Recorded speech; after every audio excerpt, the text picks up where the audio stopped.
I'm Belle Bear. This is Sacred Mechanics.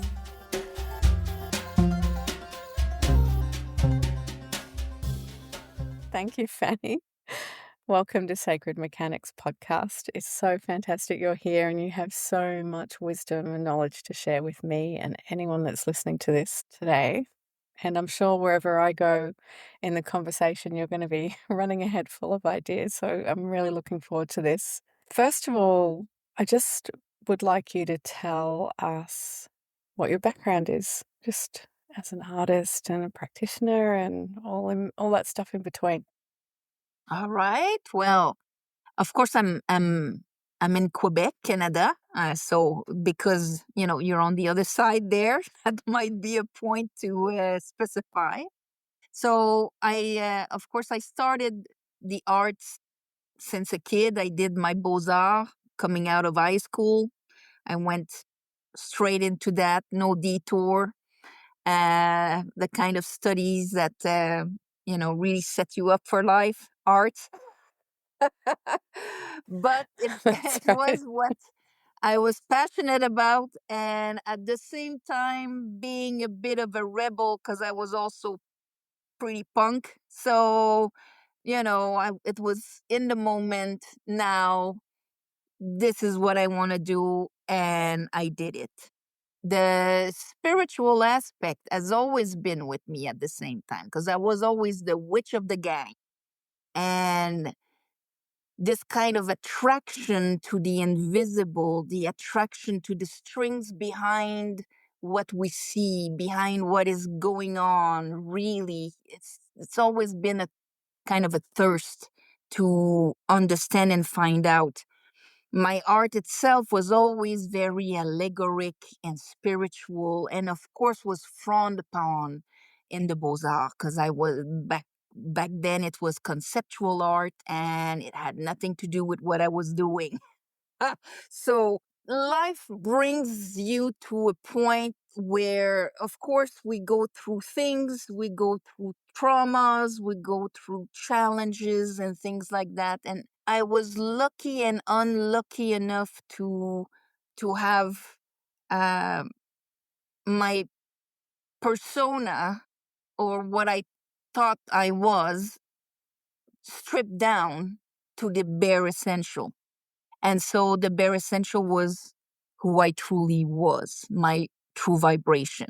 And I was lucky enough at that point because, I went through a burnout and things like that when I was 20. So uh, I met an amazing spiritual teacher that was Gilles Leroy, that was teaching energetical practices.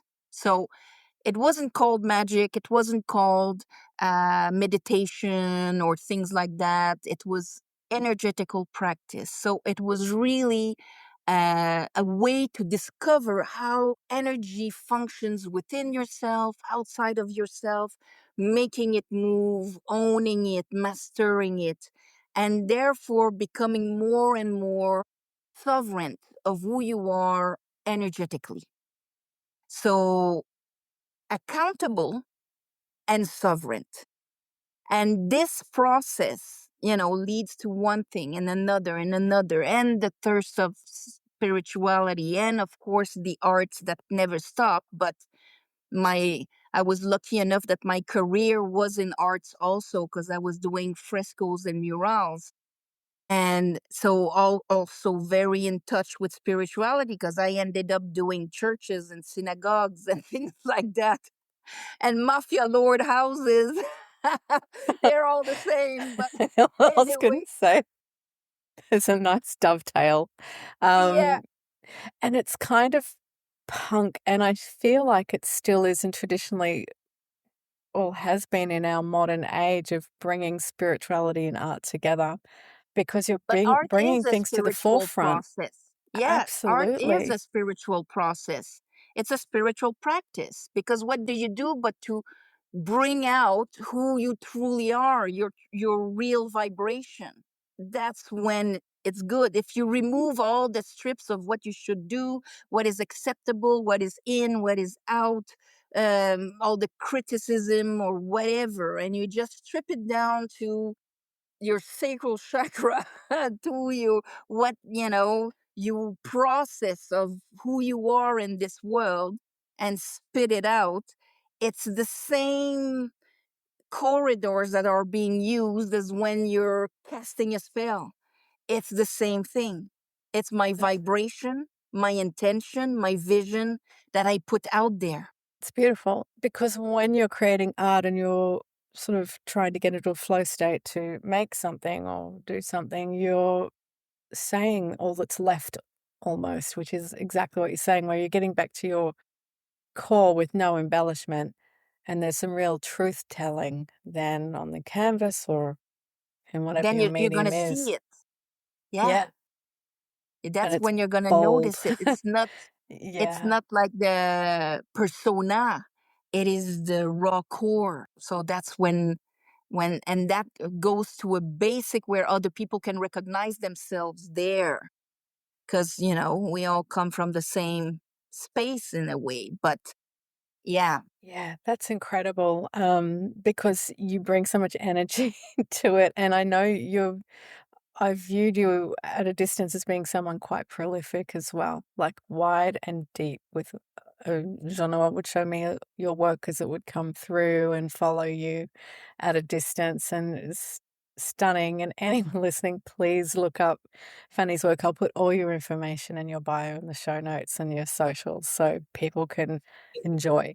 It is Yeah. incredible. I'm not very on the internet, so a lot of the stuff is very, like my latest work is not on there. That is something I It have to doesn't be matter. It's more. yeah, I have to be it's more beautiful. more in tune with it.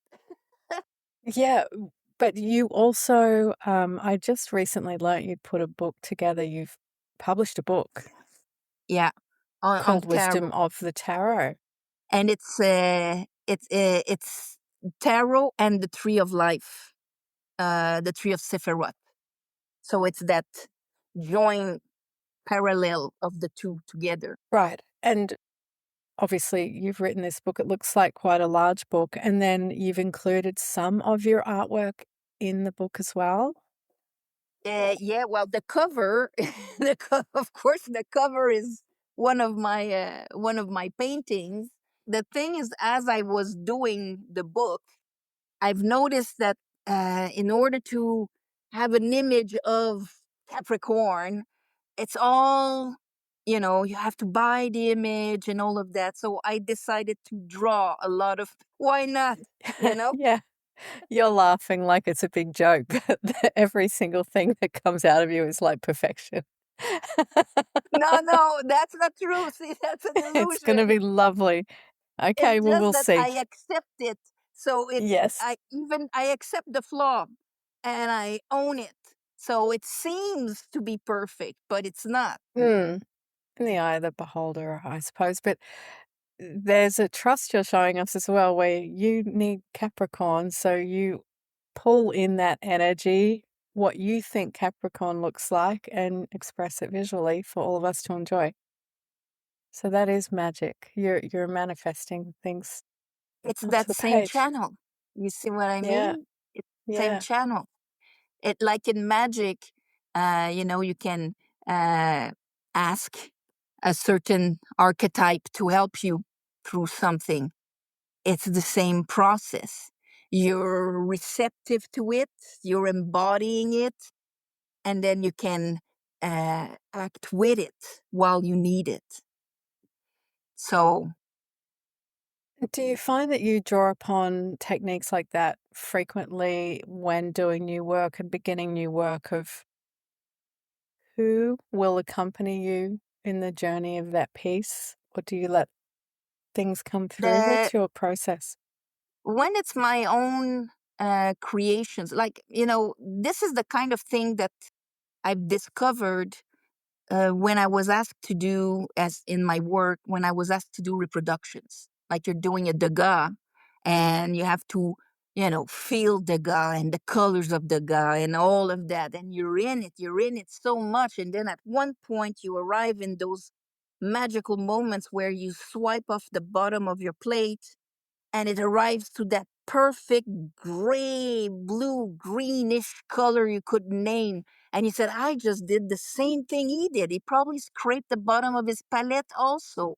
And you almost feel like he's there watching over, and then you just, all right, I'll just follow the move, and you catch the wrist twist, and you catch and then you're living as the guy for the hour that you're doing is, reproduction. So, but at the same time, like if I need to cut a tree with my chainsaw and I hate using the chainsaw, I will call upon the woodsman that I know. And I'm like, all right. And then all of a sudden, I open myself to the joy of the gas and the sound and the calmness in it, and just the pleasure of being in the woods and using my chainsaw for my firewood. And the fear disappears because I connect to that archetype. But when it comes to my own creation, then it is just me and my higher self. Wow. Okay. Yes. So there's a few things here. Yeah, No there's mistake. magic practice and, and creation. And there's no mistake that you are able to channel or be a medium for the art you're being asked to reproduce, or the style of art even that you're doing, and you're tapping back into history sometimes with the fresco Mm, work and that sort of thing, where you're yeah, working in historical spaces and you're pulling that energy through and expressing it through the art for permanency in our time to revisit it. And not just anyone can do that, either creatively with the skill set that you have, but also spiritually and energetically. There's no way. It's such a rare combination. And then I totally get that, where you need to be shown how to do something that's unusual or you're not enjoying it, and you just ask. It's a bit like, I was thinking about this the other day on The Matrix when I've lost her name, but she needs to learn how to fly the helicopter at the end, and she yeah, asked to that's be it. And she downloaded calls the software. I do that. program. Yeah, Trinity. She's like, show me how to fly a da da da. I totally do this sometimes and see if I can tap into something so I can complete my task that I'm doing.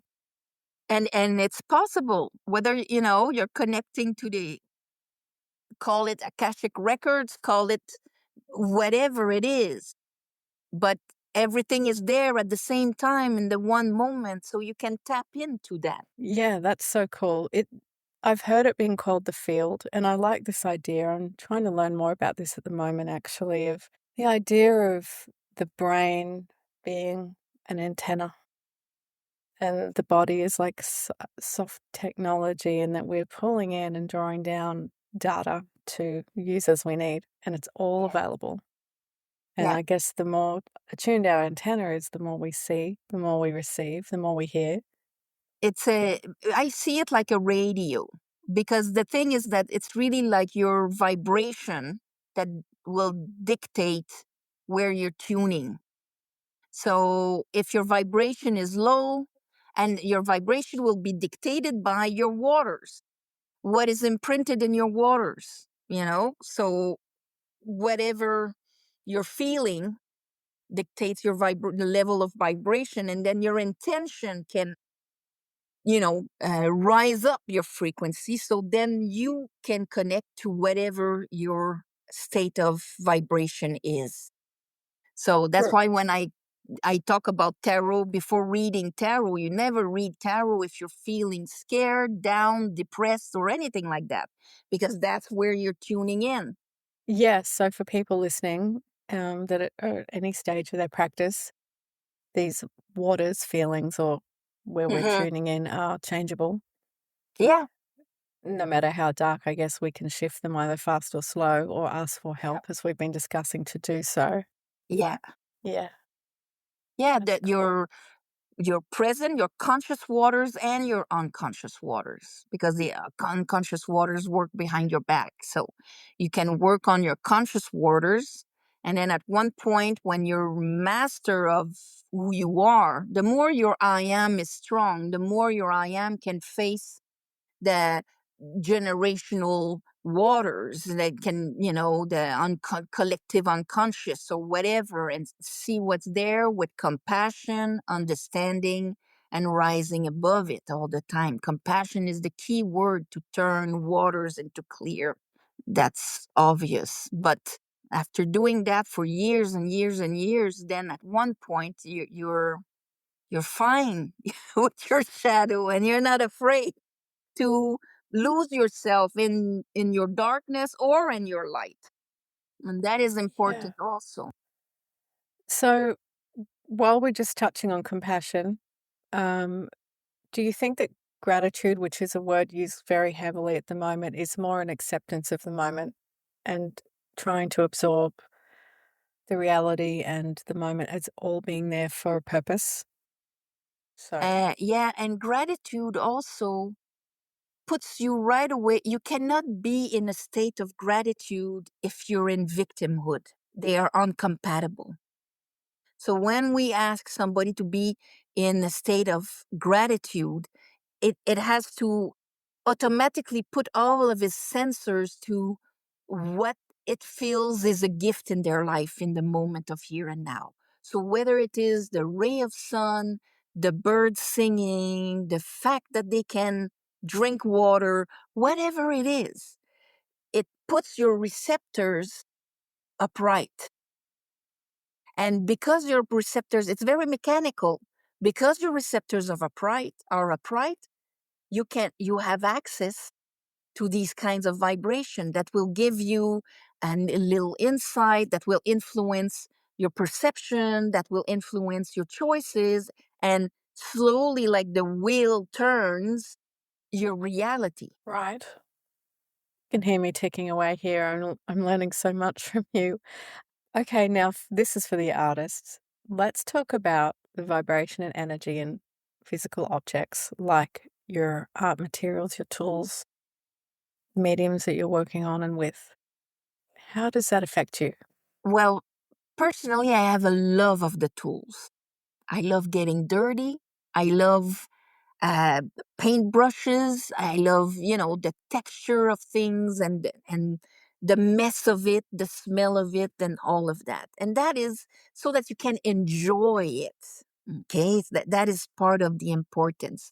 And the rest is a bit like a gris-gris. You see, like you have your favorite paintbrush that it kind of molded to your hands, and it's used up in the perfect way and so on, so that it can be forgotten, so that it's not there between you and your art. It's so part of you that it can be forgotten. It becomes an extension of you. So I think that the more you put your energy in your tools, they can become an extension of you, and they are not this thing between you and what you want to create. Right. More of a conduit. The paintbrush is a Yes. magic wand almost. Or as you, it's literally your energy. And just circling back to our waters and our way, what happens to our tools if we've sort of charged them to be positive and artistic and all of that, and we're feeling terrible and we're going to paint it out? Do you think it works that we channel this and sort of expel things, or does it just realign things? What's your perspective? Okay, to use your art as a process to evacuate, I would not use the same tools as the ones where I am expressing my vibration. I am understanding myself in it. I am looking at something. You see what I mean? If it's not to purify, if I want to create something to purify and pull out something from my shadow and see it in front of me, I would not use the same tools.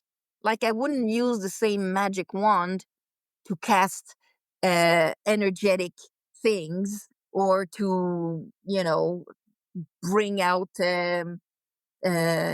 somebody's shadow. I wouldn't use the same conduit Right. So for there's a that. purity we try and maintain in our Yeah. tools and our intentions, It's the different same principle toolkit. also when they say, never work in the bedroom, because then you bring this type of dynamic in that room, and you Yeah. cannot use it then for rest and peace and love. You see what I mean? Yes, absolutely. So just energetically, I would separate the two. And you can even have like a special medium, like use the charcoal to exercise, Mm, yourself or whatever. And then you're like, when I take the charcoal, this is what is going to be called out from me right away.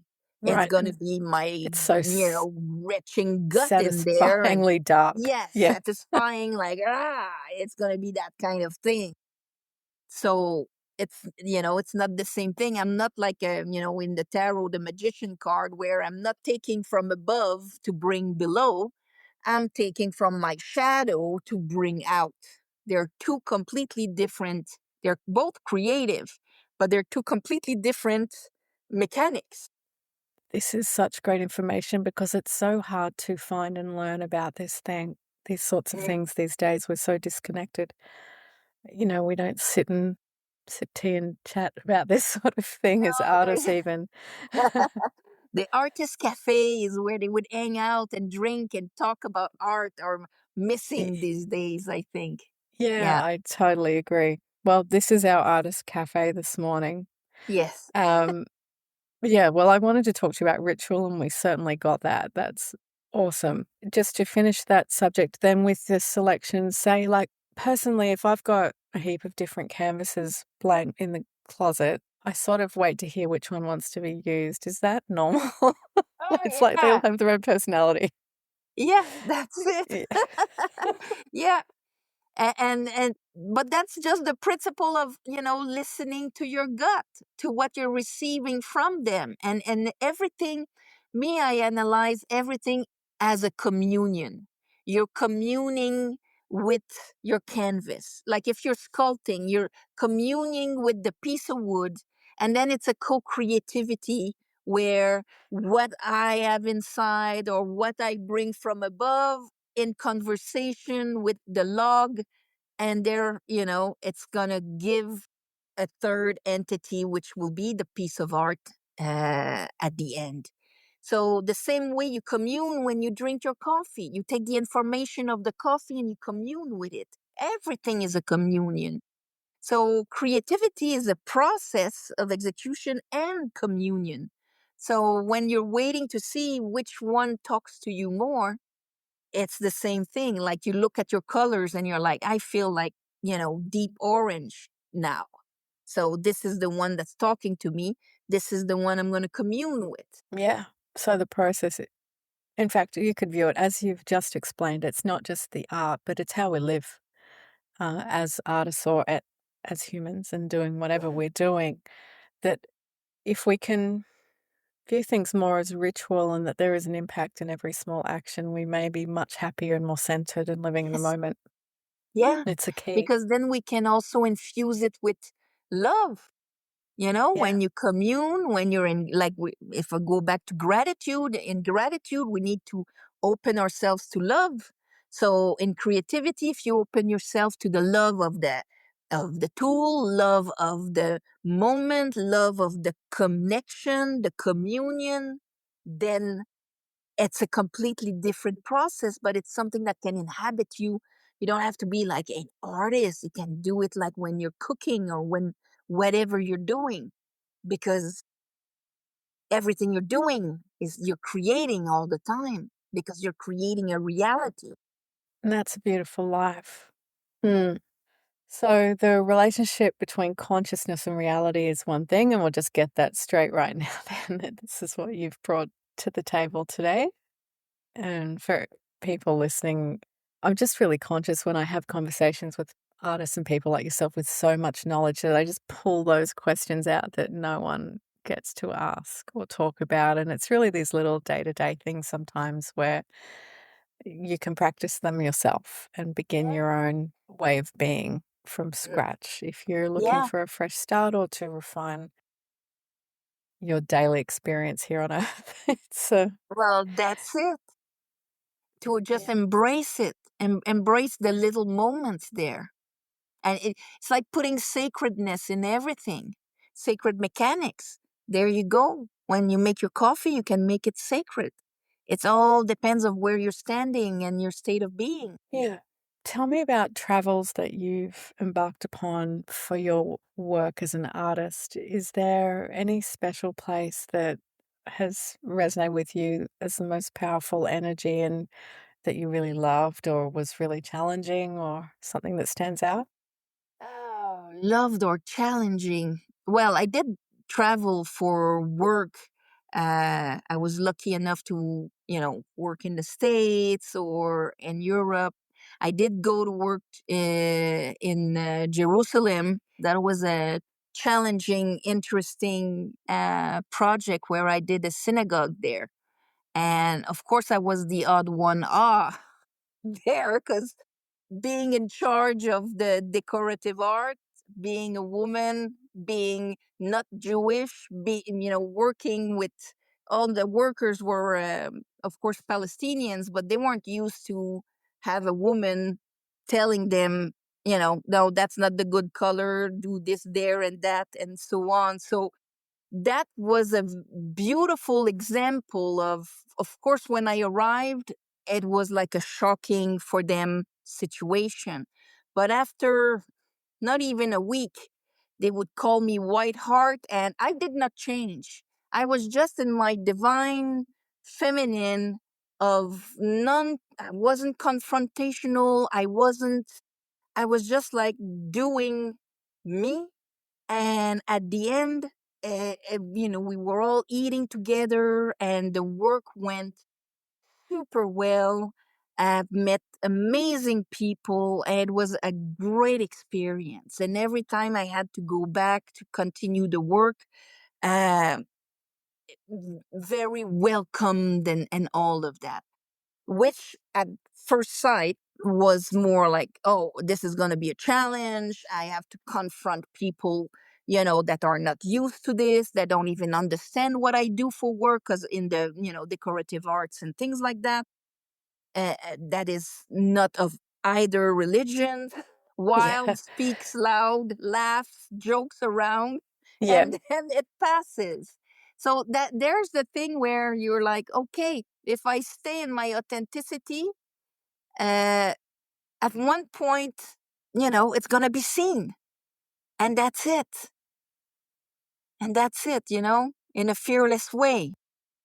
I did not Yeah. hide, and I did not, you know, whatever.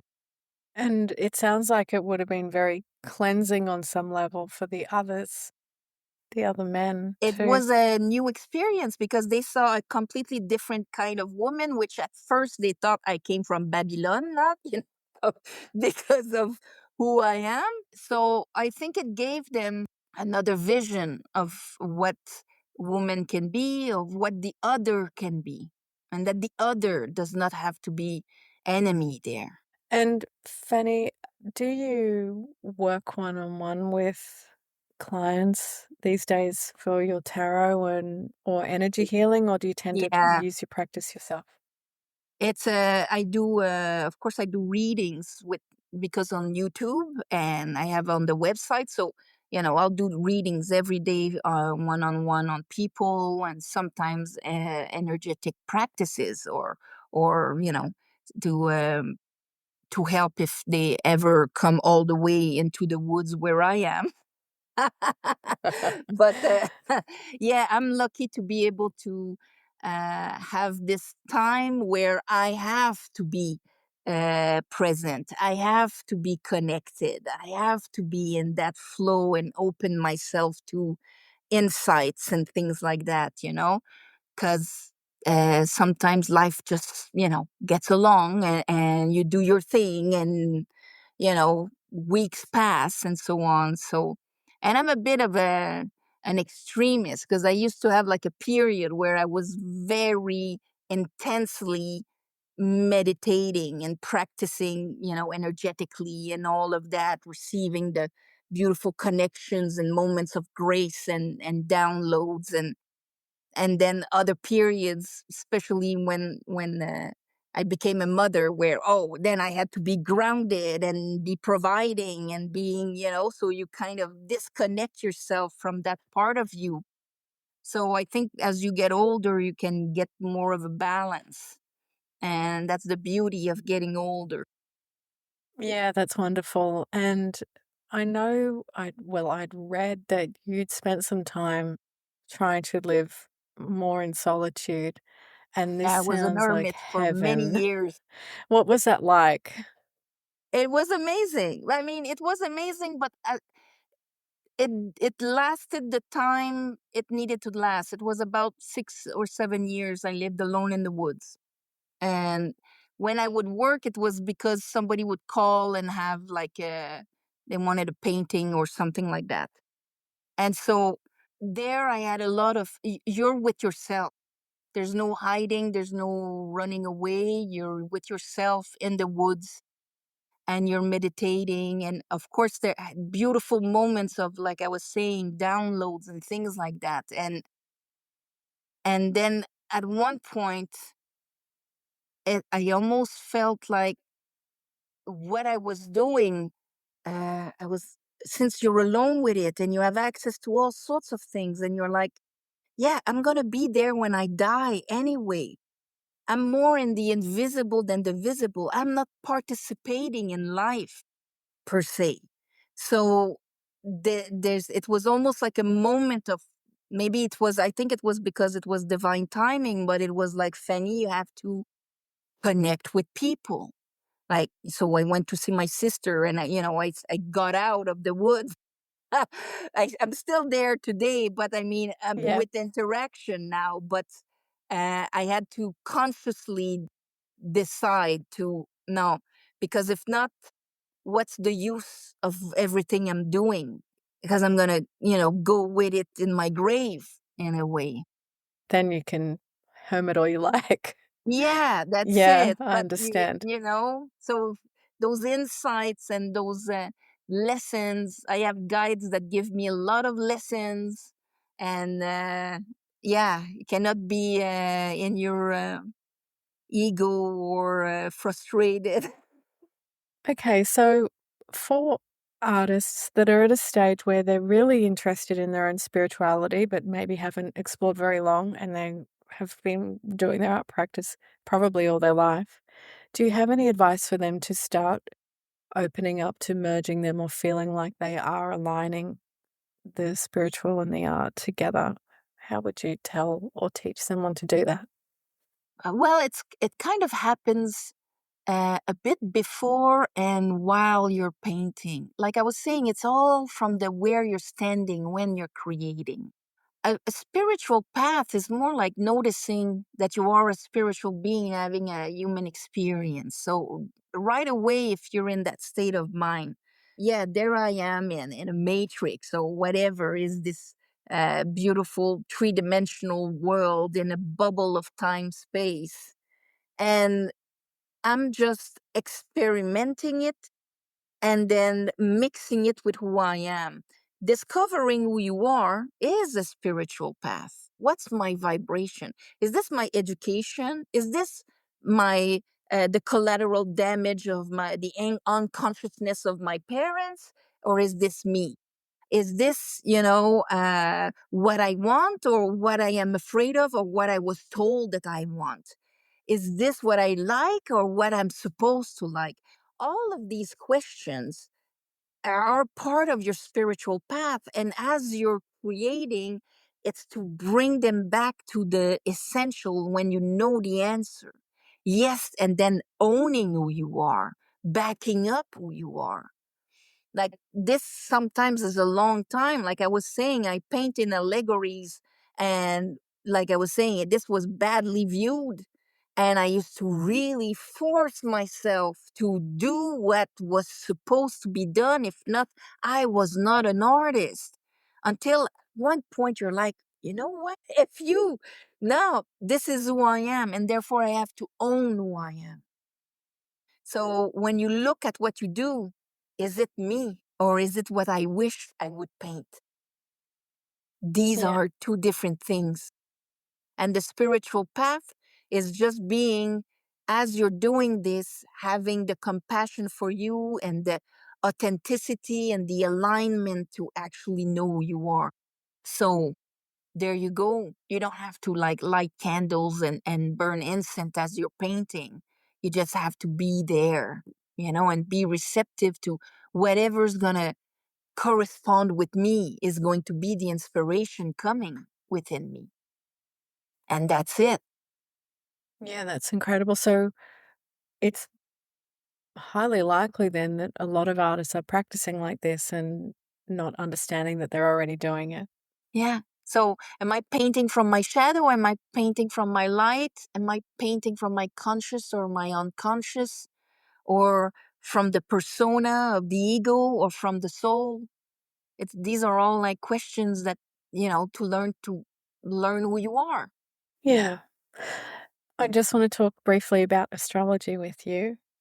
I'm wondering if you pay attention to what's coming up astrologically, or do you look at it in hindsight and go, "Oh, of course that happened. Look at the sky." I really, really want to know, Yeah. as a master of this sort of thing, how you approach and fold this into your life, or it sort of follows you. Well, I'm a fan of evolutive astrology, like with Wolf Green. It's kind of another way of looking at things. And I really agree with this vision of it. For me, astrology is more like, if I'm a boat on the sea. Astrology is the winds, the currents, the this and the that, and so on. But I still have sails that I can learn to manage. If I know that I have a Saturn in the 12th house, that means that wind's going to be north like hell. So I'm going to learn to maneuver it and own that wind. I am still mastering it. It's not, I disagree when people put it like a sentence or a curse almost. Okay. That's still again, part of knowing what is influential in you. And so when I use astrology in two ways, when I see, oh, all right, now, Mars is going, is not retrograde anymore.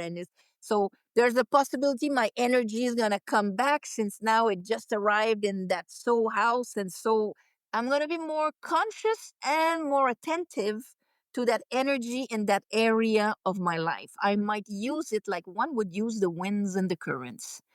And the other way I will use, let's say, the sky, will be by following the moons and the new moons.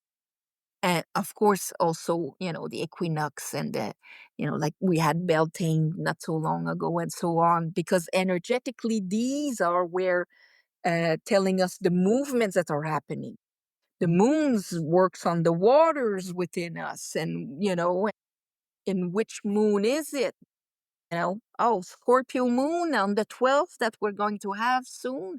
I know it's going to bring up all sorts of ugly things from, buried way, profound. And so I'm going to be standing at this, at top of the staircase, and say, come on in, come and sit on mama, and we'll talk. And, Yeah. and so it's not gonna happen to me. I'm gonna be able to be prepared, knowing it, be prepared, use it, and embrace it. There you go. Mm. That's and it's the same thing with tarot. It's never a sentence. It's just like, oh, it's a conversation. They're telling me this looks like that now, but you're always a master of it. Always a master. That's a great perspective. And that's very empowering, actually, Yeah. for you Uh, to say this, Fanny.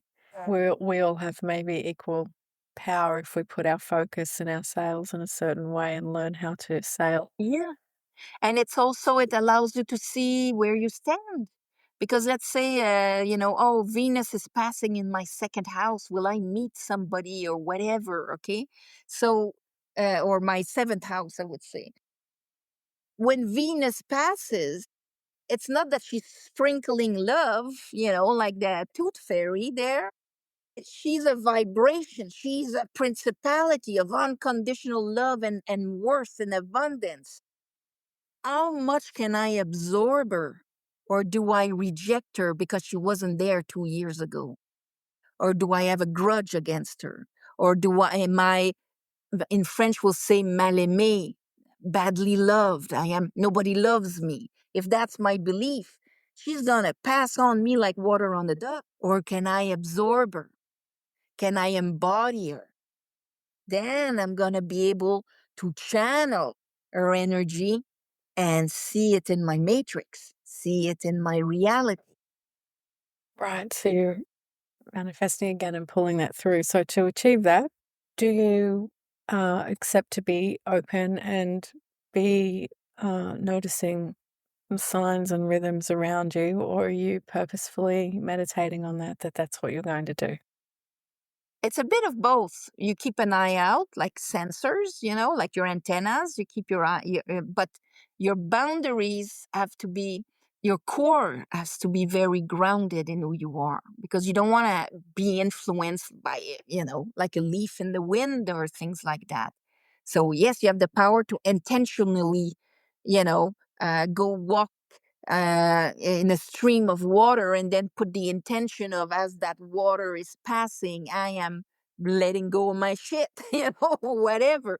You're using it. You chose to walk there. You're using the natural energetic movement. So you do the same thing with everything around you. This makes life very exciting, doesn't it? Just this little bit Yes, of it is. knowledge. It's a wonderful way to live. Each day is a whole chapter. I like this. And then on top of that, knowing that everything in our physical reality holds an energy and you're able to channel through that, and it makes life a wonderful art practice in many ways, doesn't it? Where you Yes. treat your whole experience as an art form. It's like you're weaving, and, Yeah. and with you're choosing the colors and the vibrations and the this and the that, the intention and so on.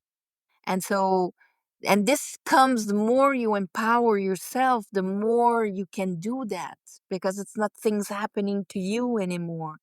It's more like you're looking at it like, whoa, I cast it really badly because this is hell, you know? And so what was wrong in the recipe? What did I not see? What did I accept that I shouldn't have accept? Where did I not speak? Where did I all of this? Or did I speak but badly to myself? What did I swallow? What did not digest? What did not understand? Then you're speaking to yourself like a responsible person. Fanny, how did you manifest that shit, that trauma, that thing? Not talking when you're a child, because when you're a child, yes, things happen to you. But the moment you're not a child anymore, that's when you start looking at things like that. And so right away, it allows you a certain distance from the events, because you're looking at it, like with your hand on your chin, and the alchemist in his office where the thing exploded in his face, and you're like, whoa, what happened there? I didn't see that coming. Yeah. Yeah. And so this is when everything is a casting, everything is an alchemical process, everything is creative, everything is a communion. You see? Yeah, I see. See, it makes it exciting to be alive. This has been amazing, Fanny, and I will not take up too much more of your time, but is there anything that's front of mind for you today to share? Well, the thing maybe, that we have to remember is that wherever anybody that's listening to this, whatever stage people are, and that's one thing that I like to undo, is the idea of levels. The idea of, I'm a beginner on my spiritual path, and I've been there for like 50 years, whatever. There's no more or less or anything like that. This is one of the distortions of the spiritual world, because where you come from, your roots, the chemistry of you is unique. What you've went through is unique. If I would have went through your life, where would I be? I don't know. You see what I mean? And vice versa. So we can never, sometimes people will say, oh, well, they're still stumbling and these ones are walking or whatever. But no, everybody's so different, that what they are at that point is perfect. There's no more, there's no less. You don't have to catch up or anything like that. And you can only grasp with your consciousness when you're ready for it. From where you are, from your specific, unique pers- perspective. You see what I mean? So, yeah, Yes. this is something that often people will shy from going deeper into their spiritual path or even in arts because they're afraid of this kind of, and it's very patriarchal, okay, that kind of leveling merit society. I'm going to judge you where you are and give you a number there. And no, these things should not be seen on that level. It should be acknowledged that everybody comes from a different place. Therefore, they cannot be ranked. Wow. Yeah, that's pretty liberating when you think of it like that. Absolutely. Um, if I can't be ranked anymore and we're all on the same level with the access to the same tools, how do we get here with all these strats of being allowed to do things or feeling Exactly. permission based? Yeah. Mm. And that's the leftovers of patriarcha, especially for women, giving permission to. Giving permission to. Yeah. That's something that's in the education, that you have Mm. to strip yourself from. Now I want to try it. I'm going to try it. If I want to try pottery tomorrow, even if it's my first bowl, I'm going to try it. And it might be judged bad, good, whatever. That's not important. My background and who I am and whatever I was able to grasp with the wheel and so on, that bowl is going to be perfect for what it is at that point. And that's it. Yeah. Right. That's really great, Fanny. Practicing art and all this stuff for more than 3 decades, like professionally or commercially. And I still must admit, I find I'm looking for approval or permission in my lowest points. And that's a bit sad, isn't it? If I can just take that next leap to let it go Yeah. somehow. Yeah. Because you're the only one that has power to give you permission, especially on creativity, because the acknowledgement has to come from you also. Then the outside world is they agree or they don't agree. And if they don't agree, well, too bad for you. It's not just for you. That's it. A lot of people will look at my art and say, well, that's not so great. All right, good for you. It's not from what they appreciate. But that doesn't make my art lesser because they cannot appreciate it. Yeah, which you're explaining there too, that goes across the board for spirituality and levels as well. It's Exactly. all one experience. It's all one experience. The vision you have, the perspective you have from your background, where you are, what you've worked, the insights you have, they're all different. All different. You cannot compare a potato and an orange. No, but they're all part of the garden. Yeah, and very rich for each of us to acknowledge how rich we are in our individual Yeah, that's story. it. And yes, you can feed from the informations of or the discoveries of the other and this one and all you can feed from it because it's going to say yes inside. Yeah, that's my soul tells me yes. This vibrates. This I agree. Then there you go. It's been shared. And that's all that's important. I think that's a perfect thought to leave everyone with, Fanny. Thank you I so much. I just loved this. I could talk for 3 hours, but I'm so happy we got to talk. It's beautiful. Me And I too. learned heaps. It's like a personal masterclass. So, Yes. wow, so good. That was such an awesome chat with Fanny Beaudoin from Quebec in Canada. You can find out much more about her in the show notes. I've put all her links and also a link to her book, Wisdom of Tarot. Also, if you want to join my community, the Sacred Mechanics community, we can chat about any of the topics that are raised on the Sacred Mechanics podcast. or share our own practices and ideas, or just meet other like-minded souls. Thanks for listening. I'm Belle Bear, and this is Sacred Mechanics.